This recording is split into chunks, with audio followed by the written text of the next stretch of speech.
یعنی جو انسرٹنسی یا کوئی حادثہ خدا نہ کرے اس ملک میں ہوگا تو اس میں افواج پاکستان کا نام سب سے پہلے آئے گا، اور افواج پاکستان پھر اپنے آپ کو اس سے یعنی کتنی بھی کوشش کرے وہ اس کو اپنے مبرہ نہیں کر سکیں گے۔ اور افواج پاکستان کی جب ہم بات کرتے ہیں تو کچھ جنرلز کی بات کرتے ہیں، تو جو کچھ انہوں نے کر دیا ہے اب یہ ایک ایسا فعل ان سے سرزد ہو چکا ہے کہ اب کچھ بھی ہو اس ملک میں تو اس کا ذمہ دار گردانا جائے گا جنرل باجوہ صاحب کو، جنرل ندیم امجد کو، اور پھر اس کو جوڑا جائے گا کہ یہ افواج پاکستان نے یہ سب کچھ کیا ہے، اور افواج پاکستان کو دنیا میں بدنام کرنے کا بھی طریقہ ہوگا۔ لیکن اب جتنا لوگ اور سوشل میڈیا پر اور جو پاکستانی کچھ تجزیہ کار جو پاکستان کے لیے سوچتے ہیں وہ عموماً یہی بات کرتے ہیں کہ جنرل باجوہ ذرا ہوش کے ناخن لے اور اس چیز کو ریورس کرے، جلد از جلد لانگ مارچ سے پہلے اسمبلیاں توڑنے کی طرف اس حکومت کو لے جائے۔ اور اب اس حکومت نے بھی وہی کام شروع کر دیا جو ان کا وتیرہ ہے، یعنی افواج پاکستان کو بدنام کرنے کا ان کا پرانا ریکارڈ ہے۔ یہ سب ایک ہے، یہ نہیں سوچنا چاہیے کہ یہ بوٹ پالش کرتا ہے اور دوسرا بھائی جو لندن میں بیٹھا ہے تو وہ دھمکیاں دیتا ہے یا اس کی بیٹی دھمکیاں دیتی، یہ سب ایک ہے، ان میں فرق کچھ نہیں۔ آج کل آپ لوگوں نے دیکھ لیا کہ یہ بھی ابھی فوج پر تانہ زنی اس نے شروع کر دی ہے، یہ جو بوٹ پالش والا ہے جس کا نام شہباز شریف ہے۔ تو اب ان کا سارا جو سیاست جس چیز کی پیچھے کے ارد گرد گھومتا ہے وہ صرف اور صرف کہ افواج پاکستان اور عمران خان کو لڑایا جائے، لیکن اس میں یہ کامیاب تو ہو نہیں سکتے۔ اور اس دن انہوں نے یہ کوشش کی کل ملتان کے جلسے میں کہ عمران خان کو جب وہ واپس آئے گا تو ہم اس کو گرفتار کریں گے، اور یہ ایک شوشہ انہوں نے چھوڑ دیا۔ اور ادھر بنی گالہ کی طرف رات کو پولیس آئی، اور پھر جب لوگ سامنے آئے تو انہوں نے یہ کہا کہ یہ تو صرف ایک سرچ آپریشن تھا۔ تو اس وقت تو عمران خان پشاور گئے تھے، اور پشاور میں کور کمیٹی کا کل جو اجلاس ہوگا اس اجلاس میں فیصلہ کیا جائے گا کہ لانگ مارچ کب اور کس دن سے شروع ہوگا۔ تو اس سے پہلے انہوں نے کوشش یہ کرنی تھی، اور یہ جو ہمارا وزیر داخلہ ہے جس کو یہ پتہ ہی نہیں ہے کہ اس کے بعد پھر ہوگا کیا اس ملک میں، اس کو ابھی تک عمران خان کے زور کا پتہ نہیں چل سکا۔ یہ بالکل بیہودہ قسم کے لوگ ہیں، ان کا یعنی ذہن کوئی مفلوج ہو چکا ہے، ان کو یہ پتہ نہیں ہے کہ اگر عمران خان پر ہاتھ ڈالا جائے گا یا جس طرح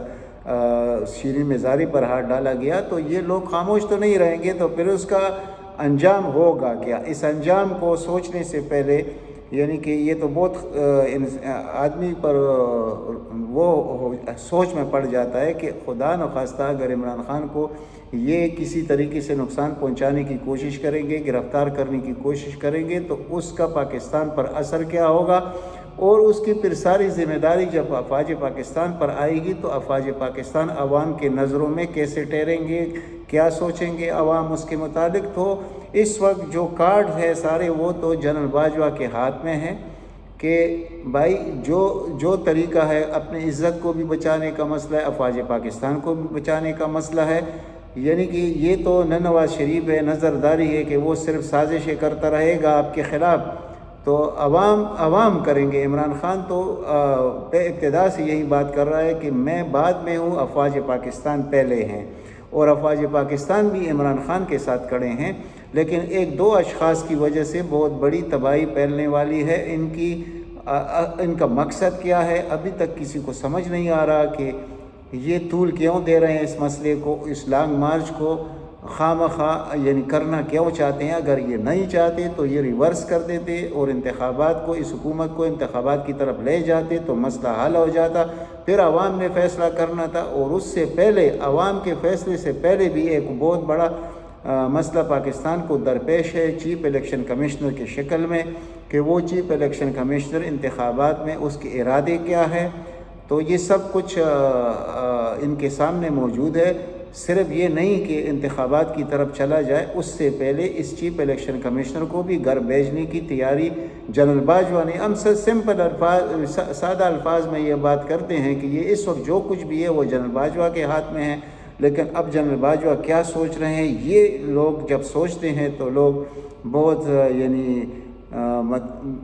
تنگی اور انتہائی یعنی غلط سوچ میں پڑ جاتے ہیں، یعنی کرب میں مبتلا ہیں لوگ ان کی وجہ سے، جنرل باجوہ کی وجہ سے۔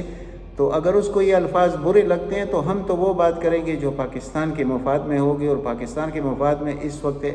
سمپل بات ہے کہ الیکشن کی طرف چلا جائے اور اس چیف الیکشن کمشنر کو کسی بھی طریقے سے ہٹایا جائے، تو تب پاکستان میں استحکام بھی آئے گا۔ ورنہ یہ لوگ تو ڈیفالٹ کرنے کے قریب پہنچا چکے ہیں پاکستان کو۔ یہ جو خود کو تجربہ کار اور پتہ نہیں کیا کچھ سمجھتے تھے، یہ جیسے پل اور جیسے روڈ بنا رہے تھے، یہ وہ چیز نہیں ہے۔ ملک کو چلانا اس شخص کا کام نہیں ہے، تو اس شخص کو مسلط کرنے کا یعنی کیا تک بنتا تھا، اور یہ کیوں مسلط کیا گیا اس ملک پر؟ تو اس کا جواب تو جنرل باجوہ نے یعنی